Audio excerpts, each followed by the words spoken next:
Juan 17:3 nos dice la hermosa palabra del Señor, dice, y esta es la vida eterna, que te conozcan a ti, el único Dios verdadero, y a Jesucristo, a quien has enviado. Luego vemos en Juan 6:37, dice, todo lo que el Padre me da, vendrá a mí, y al que viene a mí, no le echo fuera. Luego en Juan 6:44 dice, ninguno puede venir a mí si el Padre que me envió no le trajere, y yo le resucitaré en el día postrero. Vemos cómo en las palabras de nuestro Señor Jesucristo, Él mismo diciendo, nadie puede venir a mí si el Padre no le trae. Y cómo dice que esa es la vida eterna, conocer al Padre y conocer a Jesucristo, al que Él envió, conocer al único Dios verdadero. Entonces, cuando pensamos bueno, ¿cómo hacer para que el Padre me haga conocer a Cristo? ¿O cómo hago para que el Padre me traiga a Cristo? Bueno, cuando nosotros leemos el Salmo 25, dice la palabra del Señor. En el Salmo 25, el versículo 14 dice, la comunión íntima del Señor es con los que le temen, y a ellos hará conocer su pacto. Y vemos cómo Cristo es ese, o sea, cómo Cristo, lo que Dios hizo en esa cruz del Calvario, es ese gran pacto que Dios hizo con la humanidad, en favor de la humanidad, como en esa cruz se cumplió ese pacto en favor de la humanidad, esa obra en la cruz de Cristo. Pero, ¿cómo? Bueno, aquí dice en este versículo, dice, la comunión íntima del Señor es con los que le temen. ¿Quiénes son los que le temen? Los que le temen, dice la palabra, hay otra versión que dice que es los que le honran. ¿Quiénes son los que le honran? Los que hacemos su voluntad, los que queremos hacer lo que a Él le agrada, los que queremos agradarlo, los que sabemos que Él es Dios poderoso y que rendimos nuestra vida a Él completamente, así tal cual como estamos, porque como dice esta palabra, como decía Cristo, el que a mí viene, yo no le echo fuera. Y dice, la comunión íntima. Hay otra versión que dice, el secreto del Señor está con los que le honran, y es para los que le honran. Y la misma palabra dice que cosa que ojo no vio, ni oído yo, ni ha subido en corazón de hombre, son las que Dios tiene preparadas para los que le temen. Entonces vemos cómo la palabra nos va indicando de cómo entonces decimos, bueno, pero ¿cómo hacemos nosotros para temer a Dios, para buscar a Dios, para que el Señor nos dé esa sabiduría y ese conocimiento de la vida eterna? Bueno, eso es lo que he estado meditando en estos últimos días, en cómo este salmo describe todo esto, toda esta entrada para hablarles sobre este salmo. El Salmo 25, quiero leérselos, dice, David implora dirección, perdón y protección. Dice, a ti, oh Señor, levantaré mi alma. Dios mío, en ti confío. No sea yo avergonzado, no se alegren de mí mis enemigos. Ciertamente ninguno de cuantos esperan en ti serán confundidos. Serán avergonzados los que se rebelan sin causa. Muéstrame, oh Señor, tus caminos, enséñame tus sendas, encamíname en tu verdad y enséñame, porque tú eres Dios, mi salvación. En ti he esperado todo el día. Acuérdate, oh Señor, de tus piedades y de tus misericordias que son perpetuas. De los pecados de mi juventud y de mis rebeliones no te acuerdes. Conforme a tu misericordia, acuérdate de mí por tu bondad, oh Señor. Bueno y recto es el Señor, por tanto, Él enseñará a los pecadores el camino. Encaminará a los humildes por el juicio y enseñará a los mansos su carrera. Todas las sendas del Señor son misericordia y verdad para los que guardan su pacto y sus testimonios. Por amor de tu nombre, oh Señor, perdonarás también mi pecado que es grande. ¿Quién es el hombre que teme al Señor? Él le enseñará el camino que ha de escoger. Gozará él de bienestar y su descendencia heredará la tierra. La comunión íntima del Señor es con los que le temen y a ellos hará conocer su pacto. Mis ojos están siempre hacia el Señor, porque Él sacará mis pies de la red.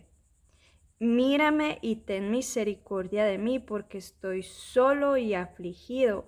Angustias de mi corazón se han aumentado. Las angustias de mi corazón se han aumentado. Sácame de mis congojas. Mira mi aflicción y mi trabajo y perdona todos mis pecados. Mira mis enemigos cómo se han multiplicado y con odio violento me aborrecen. Guarda mi alma y líbrame, no sea yo avergonzado, porque en ti he confiado, porque en ti confié. Integridad y rectitud me guarden, porque en ti he esperado. Redime, oh Dios, a Israel de todas sus angustias. Miren, cuando leemos este capítulo 25 de Salmos, este Salmo 25, nosotros podemos notar en David algo que Dios busca de nosotros. Y hay algo que me sorprende a mí mucho, como David le dice en este Salmo al Señor: no te acuerdes de los pecados de mi juventud. Esto nos indica que David ya es grande, que David ya es rey, o que David ya está, digamos que ha crecido, ya no está tal vez pastoreando las ovejas de su padre, ya no estará allá solo, niño, joven, sino que ahora dice que sus enemigos se han multiplicado. Y al punto al que quiero llegar es que David siempre aprendió a confiar en Dios desde que era niño. Y aún David, siendo rey, nunca se sintió como, bueno, yo ya soy el rey, ya todo el mundo está a mis órdenes, todo el mundo va a hacer lo que yo haga, ya no necesito a Dios. No, al contrario, David entre más responsabilidades tenía, él más se acercaba a Dios, porque sabía quién era que lo había salvado, porque sabía quién era su salvador y porque sabía que él no tenía fuerzas y que aunque tuviera muchas cosas, muchas capacidades, nada de eso podría salvarlo si Dios no estaba con él. Y una de las cosas que a mí más me sorprende y que pienso yo mucho es en David, de cómo el Espíritu Santo venía sobre alguna persona para algo especial, pero el Espíritu Santo siempre estaba con David. Ahorita en este tiempo, por la gracia y por la misericordia de Dios, nosotros ahora somos templo del Espíritu Santo, porque dice la palabra que cuando nosotros recibimos a Cristo como nuestro Señor y nuestro Salvador, entonces nosotros somos esa morada, ese templo del Espíritu Santo viene a morar en nosotros. Él es nuestro ayudador, Él es nuestro consolador, Él es todo para nosotros. Él viene a morar en nosotros, pero en ese tiempo no. El Espíritu Santo solo venía sobre alguien para algo en especial, para hacer algo en especial, pero vemos cómo el Espíritu Santo siempre estaba con David cuando él incluso le pedía a Dios, le decía: no quites de mí tu Santo Espíritu.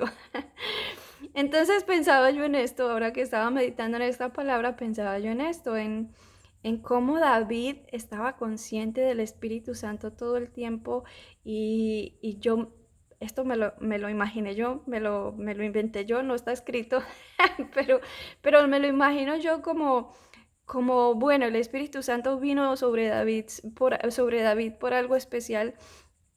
Y David le dice: padre, tal cosa, cuando él ya se va a ir: padre, tal cosa, padre, tal otra. O sea, él está siempre tan consciente de Dios, tan consciente del Espíritu Santo, que siempre está en constante comunión, en constante conversación con él, como no dando lugar a que él se aleje. Digámoslo así, por decirlo de una forma muy coloquial, como mantener a Dios ocupado conmigo para que no se vaya, algo así.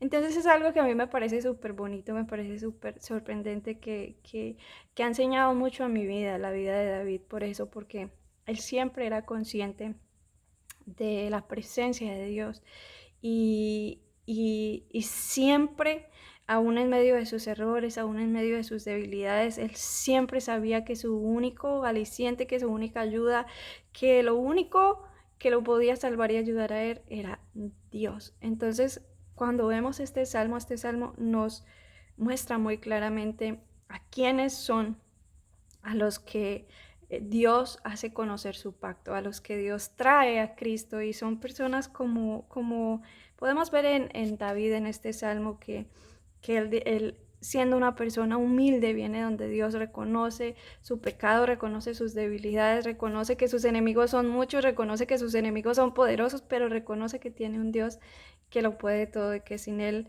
no es nada. Así que esta es una enseñanza que el Señor nos deja al corazón. No solo vemos que muchas veces suele pasar en nosotros que o porque tenemos conocimiento o porque tenemos universidad o porque tenemos esto o porque tenemos lo otro, entonces a veces eso nos hace pensar que en ciertas áreas o en ciertas cosas ya no necesitamos tanto a Dios. Pero vemos a David que ni aun siendo rey, él dejó de reconocer que su única fuerza y su único poder venía de Dios, que su única ayuda venía del cielo, venía de Dios, venía del Dios Todopoderoso que hizo los cielos y la tierra. Y eso es lo que Dios busca en nosotros, un corazón humilde que aunque tengamos mucho, aunque tengamos poco, aunque tengamos mucho conocimiento, podamos ser día a día como niños, podamos venir todos los días como niños como sin conocer nada, aunque conozcamos algo, como si no conociéramos nada. Señor, explícamelo, Señor, dame entendimiento, Señor, que siempre estemos en conciencia de Dios y que siempre entendamos que delante de Dios no somos nada. ¿Por qué? Porque nadie puede llegar a Cristo si Él no lo atrae, y a quien Él atrae a Cristo, y no solo es un conocimiento de venir y revelar su sacrificio en la cruz, sino un conocimiento constante. Dios es eterno y todos los días hay algo que conocer de Él. Así que eso es lo que Dios quiere de nosotros, así que es el trabajo de nosotros esforzarnos y esmerarnos cada día en ser más conscientes de Dios y en anhelar más el aprender de Él, lo que Él quiere que nosotros aprendamos.